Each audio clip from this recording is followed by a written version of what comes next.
Vorträge und presentations and books and documentaries and about the climate crisis begin mostly with the obligatory first chapter in which how it is explained how dramatic and bad and urgent the situation is. And yes, the situation is dramatic and urgent, and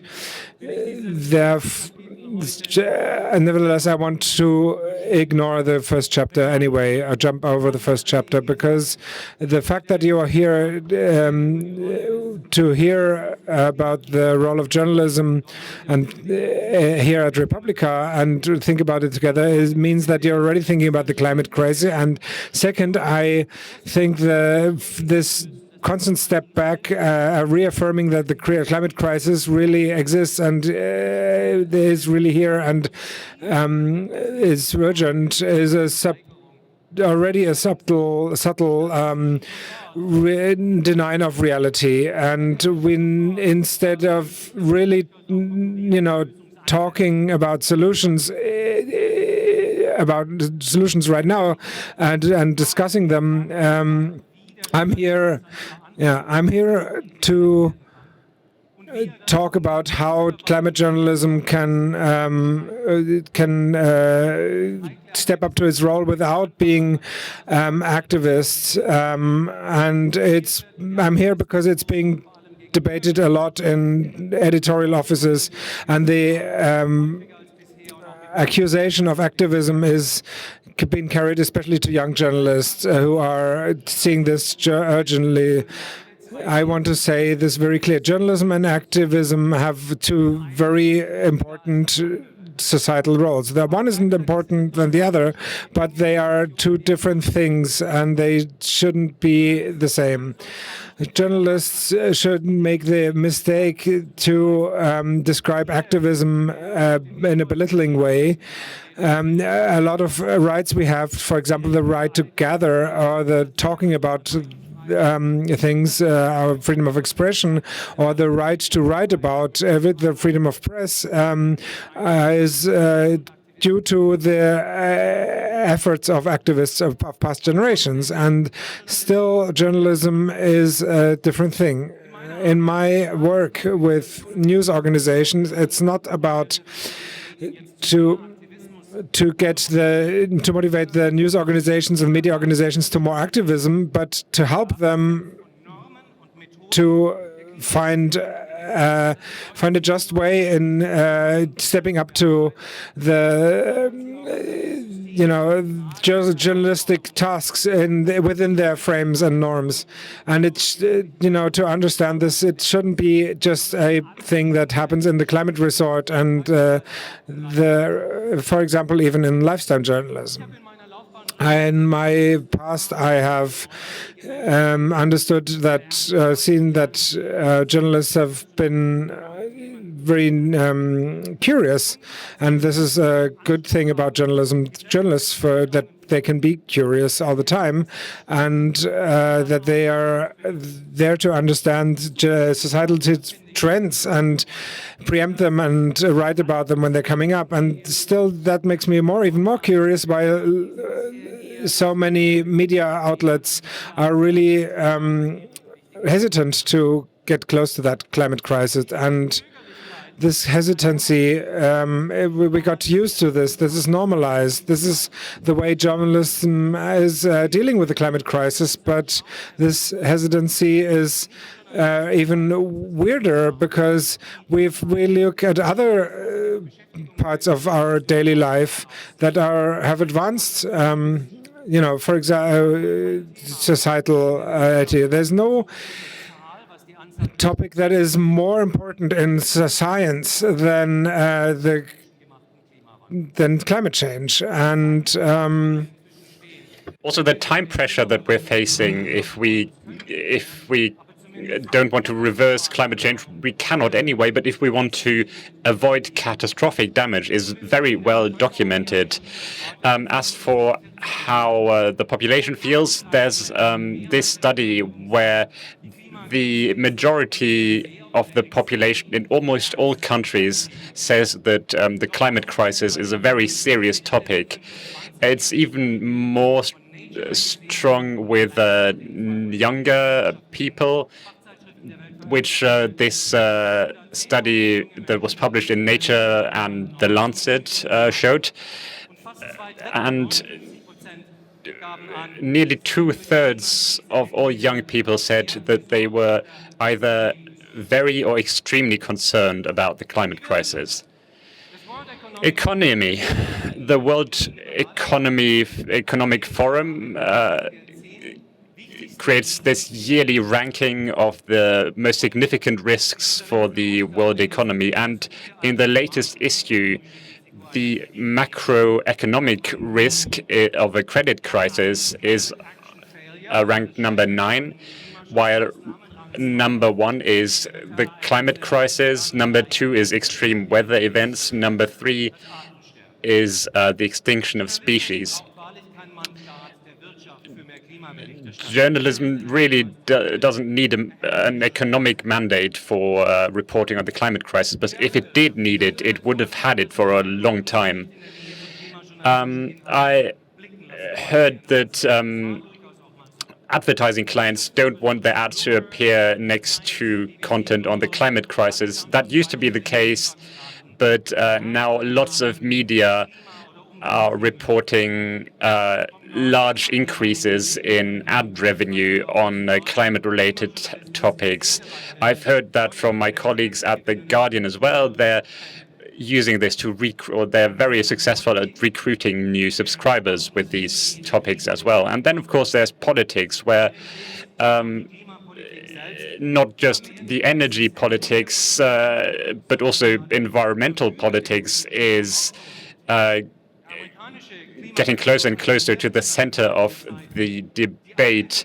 Alexander Steffens once said that the coordinates of the political landscape between left and right were now less useful as an indicator than the speed at which a party wants to address the climate crisis. And we were able to witness how politicians were failing to explain slightly more complex things about the climate crisis. And the question remains, if there are so many interested groups that want to need a better climate journalism, why are so many newsrooms still so bad at addressing this systemically? A lot has happened in Germany. There are great climate journalists in Germany whom I admire. There are great podcasts. There are fantastic newsletters. Things are happening, but there's still no large German newsroom that looks at the climate crisis in a systemic way as something that's going to affect all parts of society faster and more dramatically than digitization did, which too was a kind of systems change. With this question as to why we shouldn't just bash newsrooms, but also how we can support them, I started this fellowship at the University of Oxford and created a network that is now supporting hundreds of journalists in lots of different countries. It started with talks in newsrooms all across the world and across political regimes. And from these conversations where we always ask the same questions, do you want to do more journalism? What issues are you facing? What knowledge exists in your newsroom and amongst your readers about the climate crisis? Is the activism debate important in your country? From all these questions and conversations, we created a set of levers that editors have to improve the debate. These are operative, cultural, and ethical. I'm not going to be speaking about all of them, but I'll mention the most important ones. the most important one is the basic climate knowledge of their newsrooms. We expect sports editors to know how the electoral system works. We expect sports journalists to know cultural celebrities in the same way that we expect political journalists to have a basic grasp of football. Climate, though, the difference between CO2 and methane, for example, is still considered expert knowledge, and that has to change, because the best climate team in your newsroom doesn't help you if the news desk does not have that basic knowledge. Secondly, there's a feeling for what do my readers know. Climate news reporting is full of jargon, the 1.5 degree goal, all of these terms still have to be explained.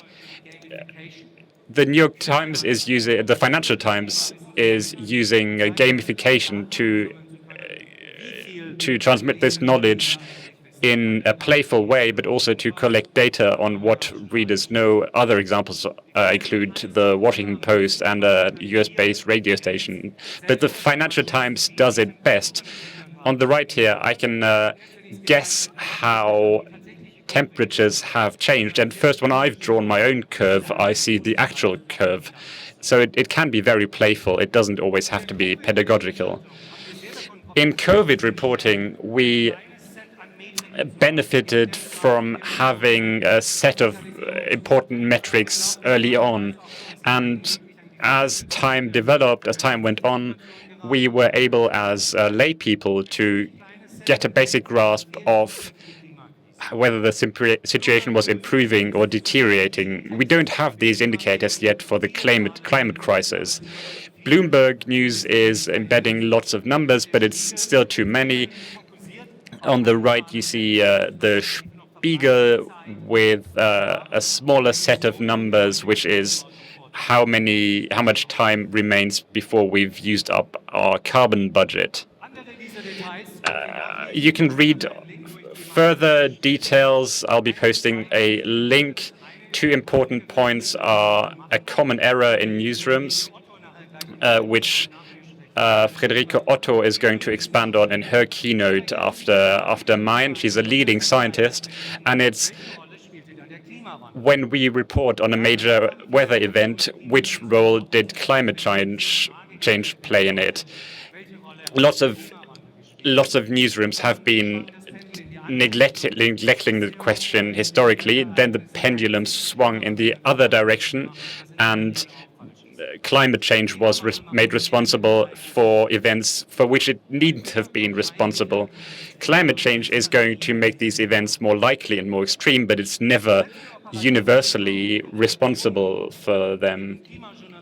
The last operative topic to improve newsrooms reporting is that this journalistic way of working of trying to reach the center of society simply doesn't work for climate topics, because it's so polarizing and so scary for many readers that this cross-section of society simply doesn't exist, only separate segments.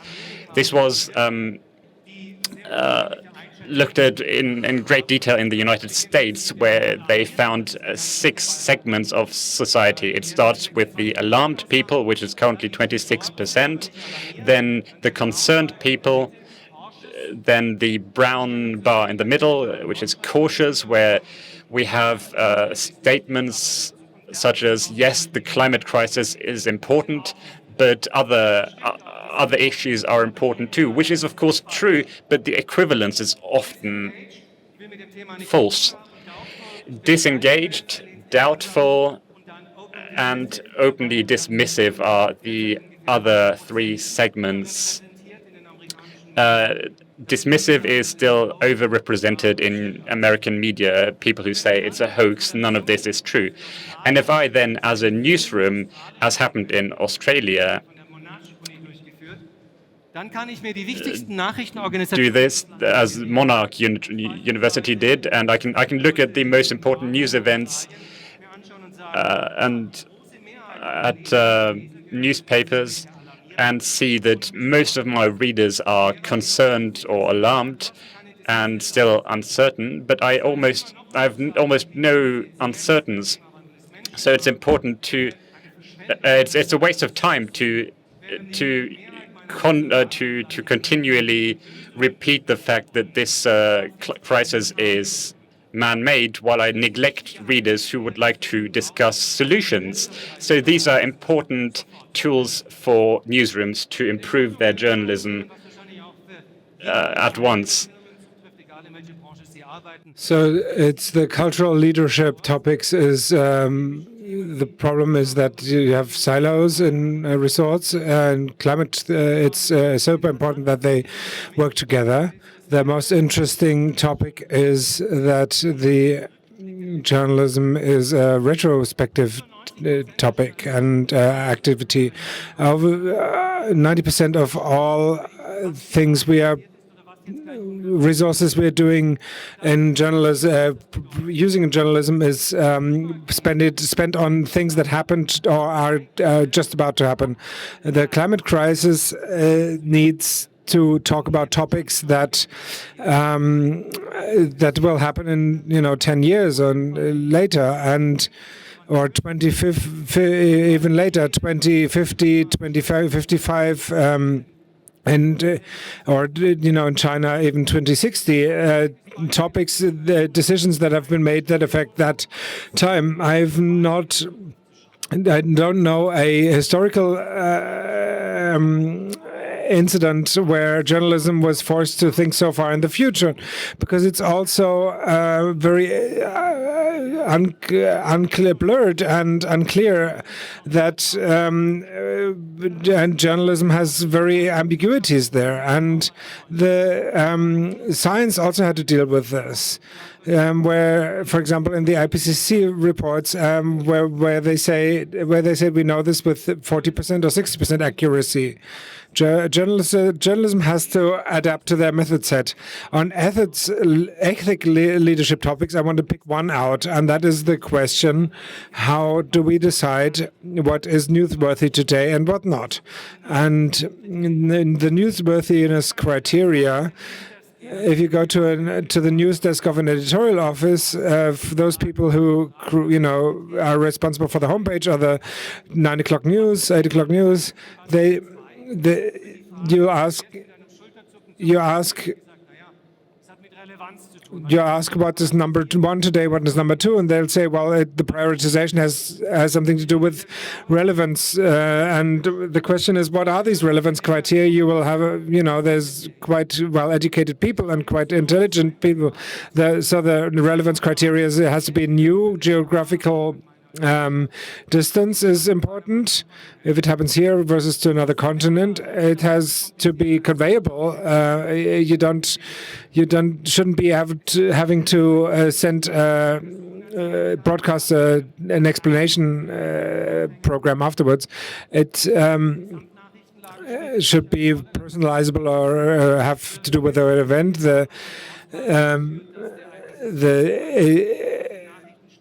total news amount has also to do with that. Then you have to look at the competition. Is the question, is the news exclusive or is it in public interest? And if you have a climate journalist story, then you go through all these criteria, then you see that climate change is always going to fall through those criteria. No, the climate crisis is not new. It's not going away. You can cynically talk about this next week, next year. Geographical closeness in the case of extreme weather